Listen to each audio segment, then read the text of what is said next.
Welcome back. We are covering tip number 19 of 25 tips to become a better driver. Now, you may be an awesome driver and ready to hit the NASCAR circuit or the F1 circuit, and that's okay because I know for a fact that you know of people who are not of the level of quality of driver that you are that could afford to use these. So if you've already subscribed and listening to these this series and like these series, feel free to share them. The playlist is in the description of the video, and so feel free to share that. And again, I just mentioned in the last video, we just recently this past week hit 40 subscribers. So I appreciate each one of you.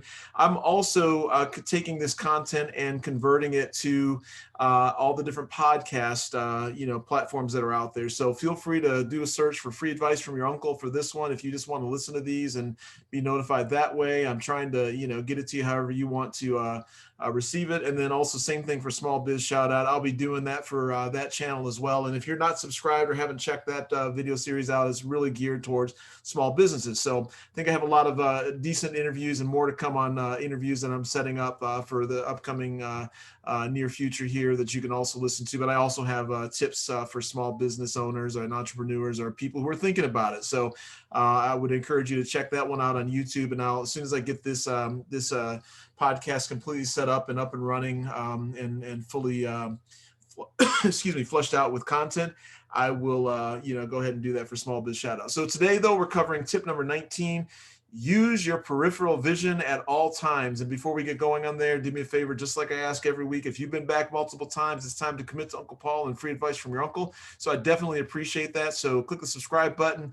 Let YouTube know that there's an interest here. Click the thumbs up. Also lets YouTube know that people appreciate the content and lets me know it as well. So, and then click the alert button to be notified of future content. So here's again something that kind of ties into the last video a little bit, which was, don't drive in people's blind spots. But if you're the driver, okay, of a car, it's incumbent on you to make sure that you're using your peripheral vision, which means you need to pay attention and develop your peripheral vision, right? I believe that some of the best drivers out there are folks who have participated in sports of some sort, and in particular have played positions in sports that require you to see the whole full view. So whether that be, soccer player who, plays the, forward positions and has to kind of see where people are going to go, point guards, in basketball, quarterbacks in football.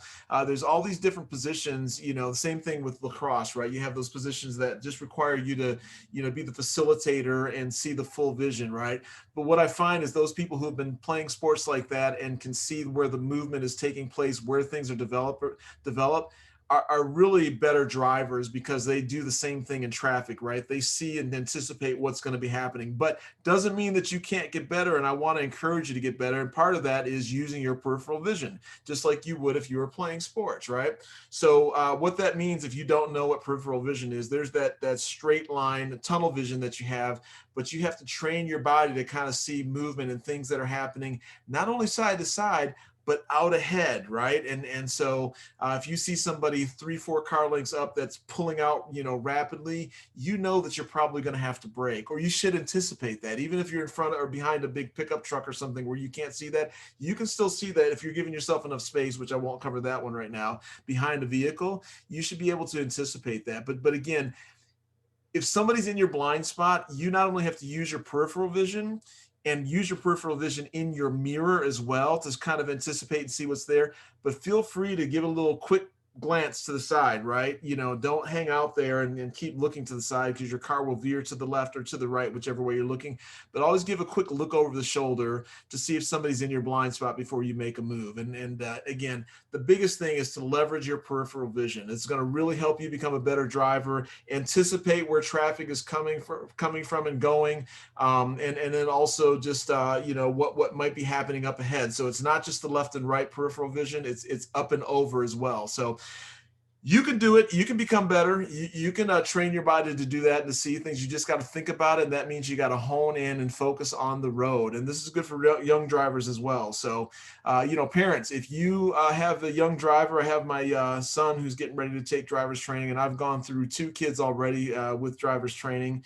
And then, white knuckling at myself in the in the passenger seat when I'm with them and slamming my foot down on the fake brake that's on the passenger side as well. So I think there's a big dent in there, but probably getting close to becoming a Flintstone mobile because I'm pressing so hard down on the passenger side of the car when I'm driving with my kids. But anyway, going through number three, and then I'll have one more to go through here as well. And but I want to encourage you, if you have some kids who are getting ready to take driver's training, let Uncle Paul tell them about it and educate them about what they need to be looking for on top of to reinforce what they learn in driver's training. These driver's training courses are so short these days. That's another thing I'll tell you.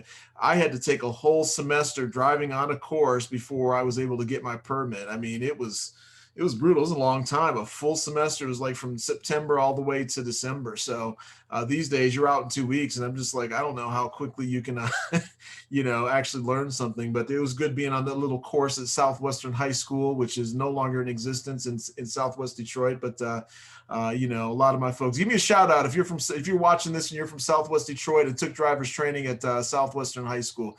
Give me some comments about that. I took mine in a Ford Escort. But anyway, this video is getting a little bit long as I reminisce. Like I said, I've been driving longer than most people have been alive. So again, I appreciate all the like I said, the subscribers. We're at 40 now, trying to get to that 50 mark. And then also just a reminder that we are now on all the podcasting, or most of the podcasting platforms, soon to be on all of them. And I'd appreciate a subscribe there as well. And also for small business shout out, if you haven't subscribed on YouTube there, check that one out. So do me a favor, give me a like, and give me a thumbs up, and we'll go from there and start on the next video series. We'll see you in the next video series.